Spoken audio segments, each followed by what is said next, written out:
গোপালগঞ্জ কিন্তু আধিপত্যবাদী দিল্লির কোন অংশ নয়। স্বাধীনতার রক্তে গড়া বাংলাদেশের এই মানচিত্রের ভূখণ্ডের একটি অংশ।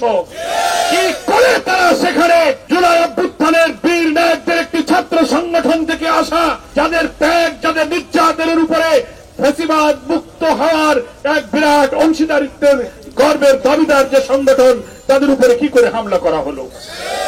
দিনের বেলায় প্রকাশ্যে প্রশাসনের উপস্থিতিতে কি করে এটা করতে পারলো? প্রশাসনকে তার জবাব দিতে হবে।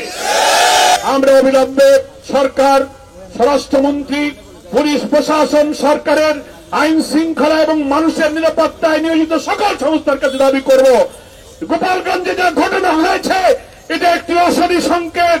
দেশের ফ্যাসিবাদ বিরোধী গণতান্ত্রিক শক্তির উপরে এই হামলার পুনরাবৃত্তি যেন না হতে পারে, এখনই সকল ব্যবস্থা গ্রহণ করতে হবে। নতুন স্বাধীন বাংলাদেশে আওয়ামী ফ্যাসিবাদের প্রেতাত্মা শেখ হাসিনা বিদায় নিলেও ফ্যাসিবাদের দোসররা যে এখনো ঘাপটি মেরে আমাদের গণতান্ত্রিক অধিকারকে হরণ করছে, আজকে গোপালগঞ্জে জুলাই যোদ্ধা এনসিপির সমাবেশে হামলা করে তারা সেই কথাই প্রমাণ করেছে। বাংলাদেশ জামাত ইসলামের পক্ষ থেকে তরুণ ছাত্রদের সংগঠন ফ্যাসিবাদ বিরোধী জনতার তরুণদের একটি কাফেলা এই জুলাই যোদ্ধা এনসিপির মিছিলে সমাবেশে যারা হামলা করলো, দিনের বেলায় প্রকাশ্যে প্রশাসনের উপস্থিতিতে কি করে এটা করতে পারলো? প্রশাসনকে তার জবাব দিতে হবে। এই প্রশাসন হচ্ছে অন্তর্বর্তীকালীন সরকার।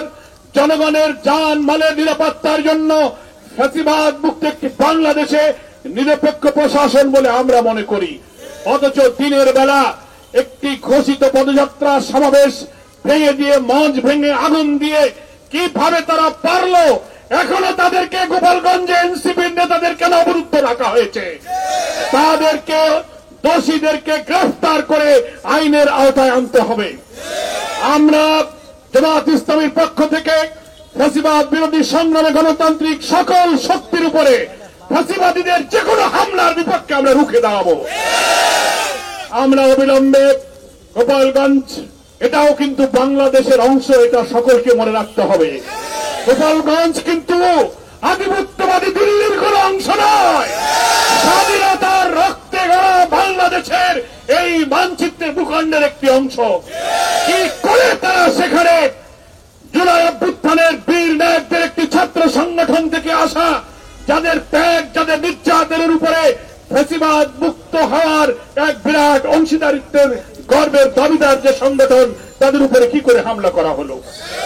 আমরা অবিলম্বে সরকার, স্বরাষ্ট্রমন্ত্রী, পুলিশ প্রশাসন, সরকারের আইন শৃঙ্খলা এবং মানুষের নিরাপত্তায় নিয়োজিত সকল সংস্থার কাছে দাবি করব, গোপালগঞ্জে যা ঘটনা হয়েছে এটা একটি অশনি সংকেত।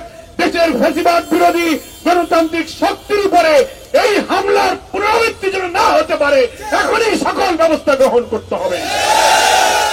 19 জুলাই সোহরাওয়ার্দী উদ্যানে নিরাপদ পরিবেশে লক্ষ লক্ষ ঢাকাবাসী যোগ দেবে। সকলের কাছে উদাত্ত আহ্বান জানাবো, আমরা যেন সেই সমাবেশ সফল করতে আর মাত্র 2 দিন মাঝখানে আছে। ঘরে ঘরে, শহরে, নগরে, অলিতে গলিতে জামাত ইসলামীর জাতীয় সমাবেশ সফল করার জন্য স্লোগানে আমরা মুখরিত করব। জামাত ইসলামীর সম্মানিত আমির ডক্টর শফিউর রহমান এখানে সভাপতিত্ব করবেন। বাংলাদেশের দেশপ্রেমিক সকল রাজনৈতিক দল, ইসলামী শক্তির জাতীয় নেতৃবৃন্দ মঞ্চে আসন গ্রহণ করবেন এবং তারা বক্তব্য রাখবেন। নতুন বাংলাদেশ বিনির্মাণের ঐতিহাসিক দিক নির্দেশনা সোহরাওয়ার্দী উদ্যানের মঞ্চ থেকে ইনশাআল্লাহ জাতীয় নেতৃবৃন্দ ঘোষণা করবেন।